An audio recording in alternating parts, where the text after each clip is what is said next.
All right, welcome back. Today we're going to be looking at the newly released information on 2025-26 Topps basketball.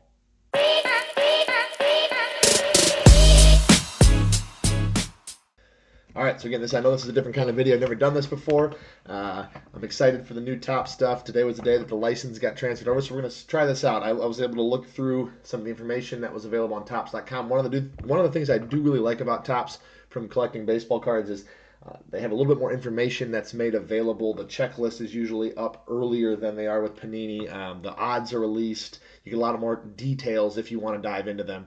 So with that, I was able to look through some things, and I'm very excited about certain aspects here of the upcoming release. The pre-order is coming up here on October 3rd, so very excited to check that out. I am planning, if I can, to see if I can get a little bit of pre-order stuff, but we'll talk about that here in a minute. So first off, this is the first image they have here of a card. This is a Cooper Flag auto card.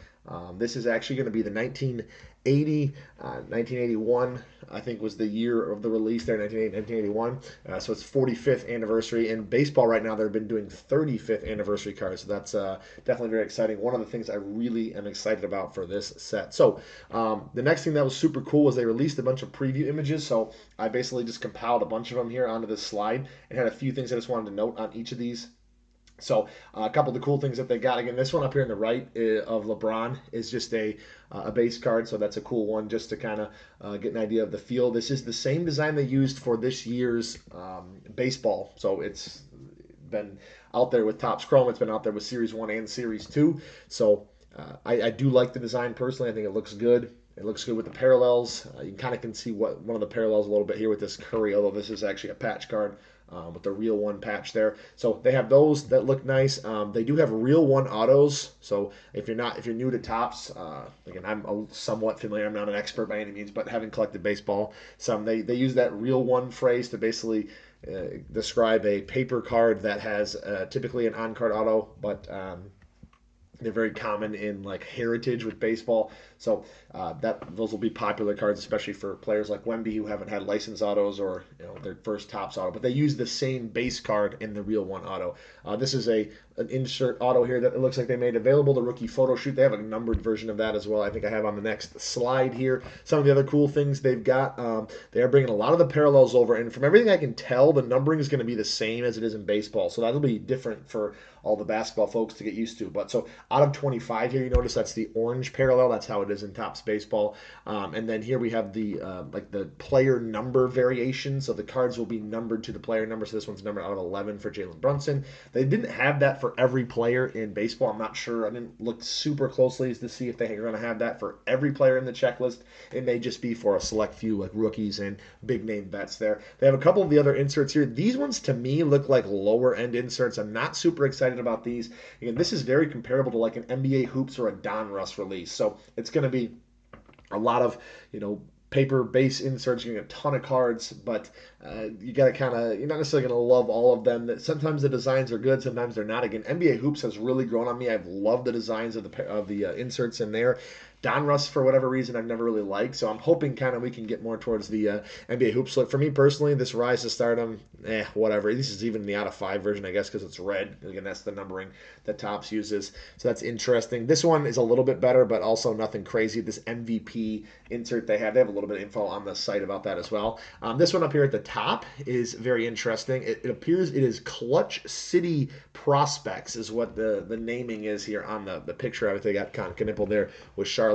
That one looks very interesting to me. I'm a big fan of foil cards, so I kind of like that. I will be interested to see if those are a short print or if you get those commonly. Again, that's really what's going to be very interesting to see here with this, because everyone loves the case hits in Panini. Topps isn't quite known for that as much, but they do have a few of them that are popping up that I think are really going to become popular very quickly. One of those is the All Kings insert. So they did show this Ace Bailey version down here in the right. Now, the Kings part for me is like they had this in Series 2 baseball. I don't love it as much. The All Aces to me is perfect because in baseball, because you have the pitchers are known as aces. It looks great.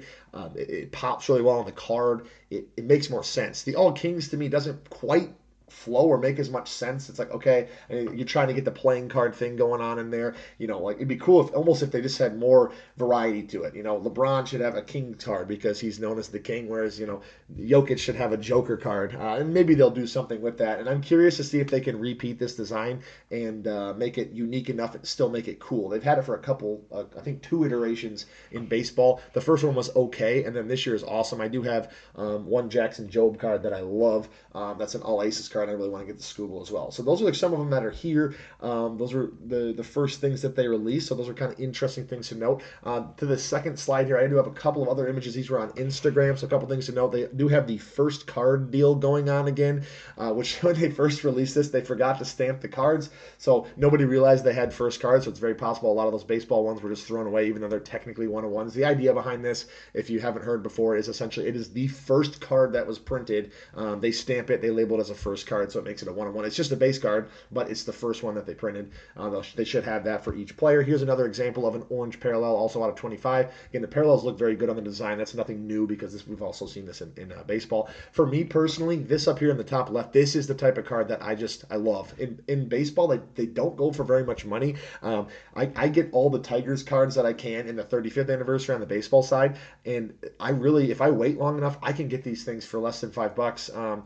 And even good players, even the Riley Green, who's an all-star, and has had some success. Even his cards don't go for that much. So I'm curious to see how that sits with the basketball side of things, because I personally think that they look really good. Now, what makes them great is the fact that they're on-card autos. So they're making these images here. They all look like on cards, but if they end up being stickers, that severely lowers the interest that I would have in these. But if they have them as on-card, I'm gonna definitely be collecting a ton of those, and all my PC players, and probably the Pistons and stuff as well, because I just think they look really good, and they really are able to tap into the different designs they have from the past. So I'm excited about that. Here's a triple auto for me that's not really that interesting. Here's that rookie photo shoot card in a red parallel. To me, that doesn't look great. Again, if you're a fan of a specific player, that's awesome. It's really more of an autograph-centric card. I like this type of design much better, or even the real one auto. Here's that LeBron James All Kings. That's, I'm sure, going to be a super expensive card in the set. So those are some really cool preview images that they dropped out there. Yeah, like I said, they got me excited for sure. But yeah, so if we jump to this next slide, I got a couple of notes here that I was able to go through. So what was interesting to see, because they released the checklist, they did release the odds as well, and within the odds you can see what SKUs are going to be available. So they are going to have hobby and jumbo, which is typical for Topps. So the hobby product will be, again, on the baseball side, it's like a $90 to $100 product when on release, and you get one auto or relic. I guess I should have noted that on that slide from before. This is actually a relic card, so they have real one relics, so it's just a base card but with a relic in it. Again, if those are game used, that would make it. Actually, does it say on this? I didn't double check that. Does that say game used? I think it does say game used memorabilia over here, trying to peek at it. So if those are game used, those will be pretty cool, depending on what the patches look like. But game used is obviously better. Panini's was not good with that down the end. Although with basketball, they managed to do better than with football for sure. So anyways, the hobby, you're looking at less packs, but it was one guaranteed hit, either auto or relic. So that'll be interesting if it's the same way. I didn't see any information on that. I didn't look at the checklist close enough. I'm assuming it'll be like that. So those are risky. Jumbo was where you can get some guaranteed auto and a guaranteed hit, or sometimes it was 2 guaranteed autos.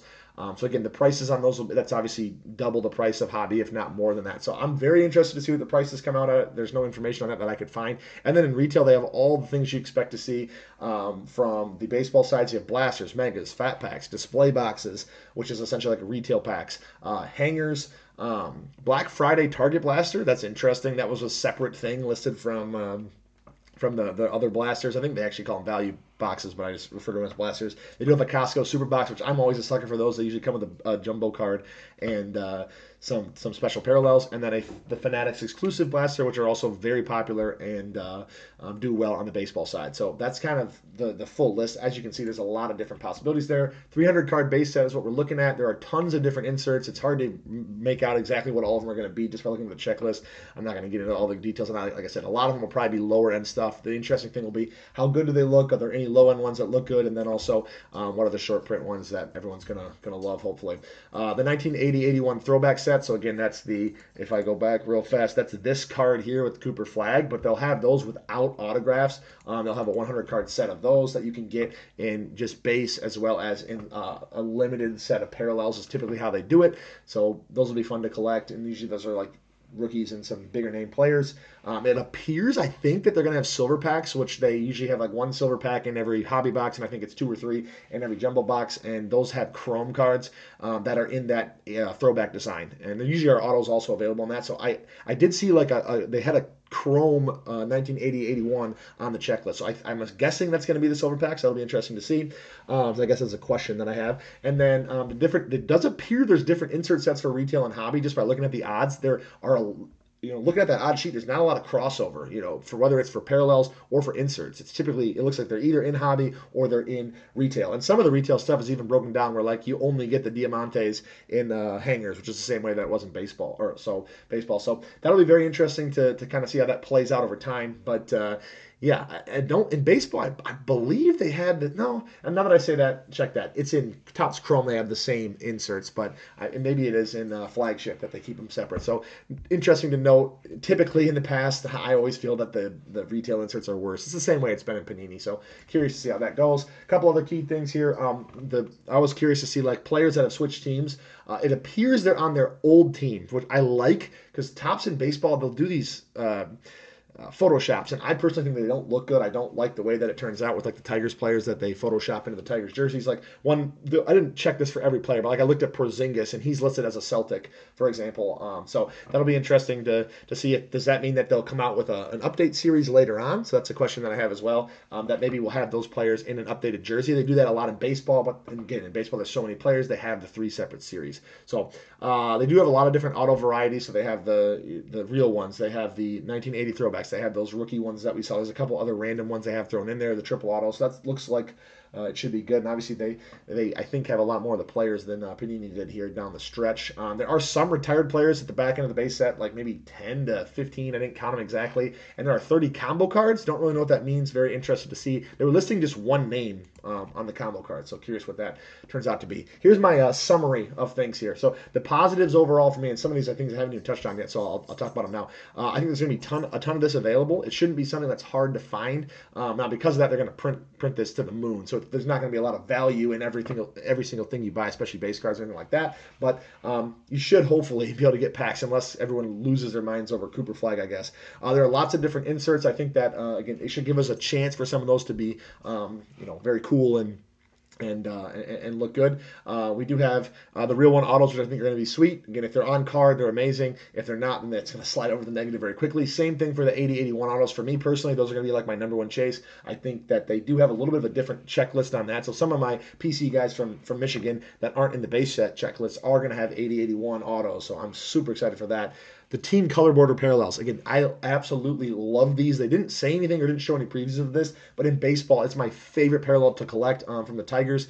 Now, I'm not as big, I guess, of a Pistons fan as I am a Tigers fan in terms of like just that team. In the basketball side of things for card collecting, I like to just collect the Michigan guys, but it's still, they just look so good. So like if I can get a Franz Wagner Magic team color border parallel, that's going to be an awesome card for me. So I'm super excited for those. I think people are going to like those, and really, those have not gotten the love that they deserve, in my opinion. The other thing is gold mirrors. Again, gold mirrors is image variations that they have in Topps Chrome Baseball. I absolutely love these. They usually use I like listening to Spitball and Cards and some of the guys on the baseball side that actually really complain about the lack of good image choices on the gold mirrors, but the idea is really cool, and at times they really hit with those cool image variations. And the big thing with those is they are rare. So you get a base card that's actually rare. It looks like a base card. It's very clean, but it's obviously a golden mirror. It's rare, and they're not like crazy rare. You can't find any of them, but they usually hold pretty good value, at least on the baseball side. So that'll be interesting.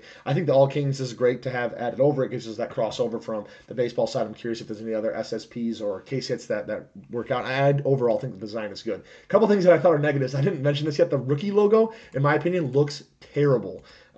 This here, I hate it. They went with this with the when they started making non-licensed cards, and I was hoping that they were going to go to the normal one. For some reason, it just irks me. I don't like the way it looks. That's just a pet peeve of mine. It's not that big of a deal, but something about it I don't like. They don't have any more out of 10 golds like you have in Panini. That's going to be very interesting to me to see how that adjusts. Out of 50, gold is typically the like Topps Chrome amount. On here, they're going to have the gold out of the year, it appears, like out of 220 or out of 2025 or 2026. Well, this year will be 2025, I believe. So that's interesting to see. I know the gold's like the most sought after parallel outside of 101s, I guess. So how will that change? In baseball, everyone loves the reds because they're out of 5. But I've never understood that because it's not, if it's not a color match, I don't love red. That's the thing about gold. It goes well regardless of whether it's color match or not. So I'm very interested to see kind of how that shifts. I don't. It's not necessarily it's been fine in baseball, but it's different for everybody coming from the basketball side. And then the hit rate, I'm expecting to be a negative just because, again, they're going to print this to the moon. There's a lot of random parallels that may not be really what you're looking for. So I'm guessing the hit rate's going to be bad, but we'll have to see that once it actually releases. So that's my positives and negatives. The last couple things here, I got a couple questions. So again, are the autos on card? If they're not, I'm going to be super mad. If they are, that's a huge bonus because really Panini, it rarely has those. And especially, like I said, the insert sets, the 1980 throwback one is the one that I'm most worried about. That please let them be on card because they look so clean when they are like that on the baseball side. What will the price be? Is obviously a big question mark. Like I said, if it's in that $90 to $100 range, and then like the $180 to $200 range for hobby versus jumbo, that would be. That would be, I guess, good because that's what it is on the baseball side. But I'm really worried it's going to be higher than that. Or if it is, it might just skyrocket with this being the first set that comes out. And then how will the short print inserts look? So obviously we know what All Kings is, but will anything else take over? That's going to be a big thing to track, I think, early on. And when people are opening this on YouTube, I'm going to be very curious to see kind of how that looks. And then will there be an update series? Like I mentioned with those players that have switched teams, will they have any update to this? There's no reason for them to. They didn't hold any players back that I can see. Like they didn't hold a bunch of big names back to put them in there later or anything. So I don't think there'll be an update series. They obviously didn't call this series 1, but does that mean when a player switches teams, like you have to wait the full year to get a base card? From their team, like in the Topps design, the flagship design. So I'm very curious to see how that ends up playing out. Maybe they'll get them shifted over in Topps Chrome. That's probably what they'll do, is my best guess. But a question I have nonetheless. My current plan, again, this matters for anybody. I'm more so just documenting this for myself because I'm curious to see what actually happens on Friday. I'm hoping to. My current thought is a 1 hobby and 1 jumbo, depending on the price. So if it's at that baseball level price, I'll probably go with that. If it's way higher than that, then I will not. And that, again, that is a terrible idea in my opinion. You're probably going to lose money opening that for sure. The one thing I will say is that this might have some staying power, like to hold sealed. I don't plan to do that, but I would be interested to see how that goes because with Flag and this exciting rookie class, and this also being the first time it's been Topps basketball licensed in however many years, I think this could potentially hold some value. I might get some retail. I probably will just because I'm weak when it comes to that. I'll be at the store and be like, let me just get a value box or whatever. But I think that's usually from the baseball side. I haven't enjoyed that as much. And then for me, primarily buying singles would be the goal. And then in terms of my actual plan for what I want to collect, my PC players, which in the base set is actually, I believe it's just Franz and Danny Wolf. Maybe Jordan Poole. Again, I like to collect the Michigan players or Michigan alumni. So I want to get the Golden Mirror and the team color border. Those are kind of the top 2 cards that I'm going to try to focus on with any of my PC guys. And then a color match would be next. So like for Franz, I always like getting the blues, so I'll probably go that way. And for Danny Wolf, it'll be interesting because with the Nets, I guess it's not as easy to find the parallels. There's no real color match there. I'm looking at the Karis LeVert cards when he was on the Nets. It's kind of tough with that as well. But that's my plan there. The PC players in terms of autos, which there are multiple guys, I'll definitely be looking for those throwback autos. Again, I know Franz has one. Danny Wolf is supposed to have one. I believe maybe Tim Hardaway's got one. There's a couple of different guys that are maybe LeVert as well. So I'm excited for that. And then the real one on card autos, I believe Franz and Wolf will both have those. So those will be definitely things I'll be eyeing. I might look for the parallels if I can. And then the inserts, really, Wolf is the only guy who's going to have a lot of inserts for me personally. So that's going to be very design dependent. So we'll see kind of how that goes. So anyways, super excited to see how this ends up playing out. I'm going to try to do some videos like this on occasion. Again, this is something I'm excited about and passionate about. I kind of like to just document my thoughts and see how it goes over time. So I should be back soon with something new, and I'm super excited for Friday to see when it releases and what other information we get.